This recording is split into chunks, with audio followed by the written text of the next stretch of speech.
He spent almost over $500 and ruined his life.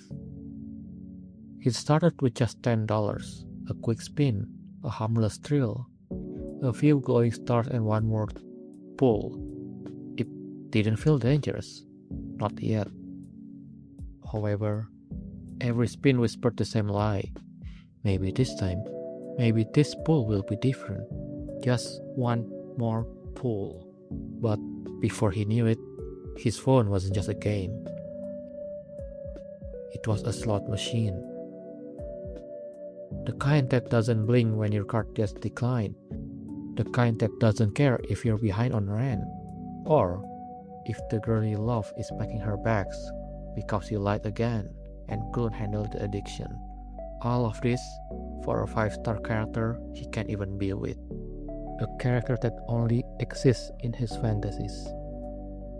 This is the story of how a 29-year-old man lost his fiancée, his future, and nearly everything else, all because of a gacha game, and why you might be next. A viral Reddit post tells the story of a woman who cancelled her wedding after discovering her fiancé had secretly spent $600 of their emergency savings on Genshin Impact pools. They had been living paycheck to paycheck. Emergency savings, grocery list, rent split down in the middle, but when a new banner dropped, he made a different kind of investment. Not into their future, not into their home, not even into their wedding, but into pixelated characters. Here, we got the screenshot of the conversation that started all. We need to talk right now. Pick up now. You spent $600 on our credit card on a game. $600 for 2 virtual characters you don't need. Without asking, when we are paycheck to paycheck, that card was for emergency with the Civic. Yet, all he replies with for her comments is just sending pictures of Furina, the gacha game character he wasted the money for. $600 gone in an instant. That's what started all, where the man goes as far to use their shared bank accounts for a gacha pool. However, when she confronted him, he didn't apologize. He doubled down. You said you like Furina, remember? You're being controlling. I'm a grown man. I don't need permission to spend my money. And even worse, he tries to become the victim using depression as the excuse, and threatened he would cancel the marriage. But he forgot it wasn't his money. It was theirs. And it wasn't the first time. He had already spent their Christmas savings months earlier. She reminded him of that promise. He had said it would happen again. But gacha doesn't care about promises. It cares about pulls. Eventually, she threatened to dispute the charge, and suddenly, he panicked. Not because of the damage to their relationship, not because of the betrayal, not because of the debt too, but because he was afraid he might get banned from Genshin, losing Furina. Let us sit for a moment. The man was feeling very strong and vocal about his stance, until she threatened losing his gacha game account. This is a solid proof of addiction. Eventually, he ran to his mother. She didn't hold him accountable. Even worse, she called his fiancé abusive for not supporting his hobby. She canceled the wedding, got her money back, and walked away.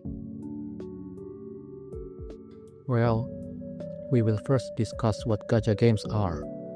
Gacha games are essentially a randomized reward system where players pull for the characters they want, which mirrors the structure of a casino or gambling.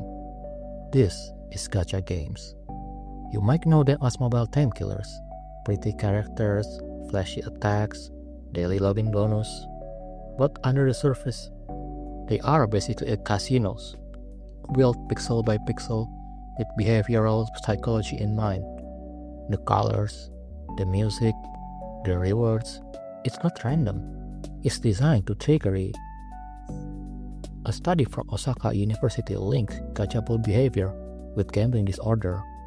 such as illusion of control, loss chasing, emotional reinforcement, and globally, Gacha revenue crossed $120 billion last year, and that is in the US alone. Also, based on a survey, 1 in 4 mobile gamers admit to spending money on pools not because they needed to, but because they were afraid not to. Basically, addiction. That is what makes it so dangerous. It is not pay to win. It is pay to feel helpful. And eventually, you stop seeing it as a game. You start seeing it as an escape of dopamine. How about we see more real case highlights? You have seen the streamers who did live gacha pulls. Thousands bucks wasted live. You have seen them getting the character they wanted, the relief laughter, the dopamine. However, what you don't see is what happens behind the screen. They might not feel genuinely happy with the irrational spending they did, because that is what usually happens to this kind of people.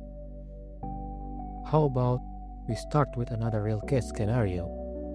Another Reddit user on R Genshin Impact mentioned he didn't realize he had wasted 16,000 pounds within a span of 7 weeks, all due to a gacha system. He thought he just gonna waste a few pounds here and there, get this one character, get that new character. That's all he wanted. However, he failed to realize that it was just the start. By the time he uninstalled the game, he had spent $16,000, a full year of tuition gone. Thankfully, he said he had stopped spending on gacha games and asked others what they thought on this. The comments share similar experience with the post, and one mentioned that they only spent as low as $40, yet they still felt bad. This proved that it's all just an illusion. Some people that were too deep might even say, if I stop, everything I spend will be for nothing. Yet, that is sunk cost fallacy, and gacha games are built on it. They prey on people who start to invest small, purchase the $5 packs, then the $10 packs, then $50. Eventually, spending $100 every few weeks is the norms to keep the illusion of investment worth it. Another user on R Gacha Gaming also said they was struggling very hard with the gacha gaming addiction, invested too much personal money in extreme cases, and need to stop. But they can. This shows how bad and real gacha or gambling addiction is. And then, another user on r/another Eden Global has shared their story of gambling addiction in gacha games, where they mentioned they had spent over $1,500 for absolutely nothing, didn't even get the character or item he wanted, and even worse, in about 3 years, he has spent about $7,000, and he admitted that this is a problem, even goes as far to say, quote, "I'm addicted to the gacha feeling. I pull characters I don't even use, it's just for the damn slot feeling. I don't have a job, and yet I allow myself to spend such money to chase for the characters. I am sick, that is for sure." That is a word you also would hear often at the casinos. So, what is really the difference here? What I mean to prove is, thousands of stories just like this flow through Discord servers, Reddit posts, and deleted threads. I took out loan and I can't even pay it back. My girlfriend left me. I can't afford basic necessities now. I stole my parents' money. These aren't quotes from just whales. They are regular people. People who thought they were in control. But gacha doesn't ask for control. It asks for belief, and it turns that beliefs into change. Gacha games don't ruin life by accident. It is engineered by behavioral economists, UX psychologists, attention strategists. Their job isn't to make you happy, it's to make you stay hooked, addicted. So, Let's dissect what really makes gacha addicting. First, intermittent rewards. It's not a spin, it's a ritual. Second, scarcity. Limited time banners, urgency, panic, fear of missing out. This is the core of a gacha system. And then there are pity systems. A leash disguised as mercy.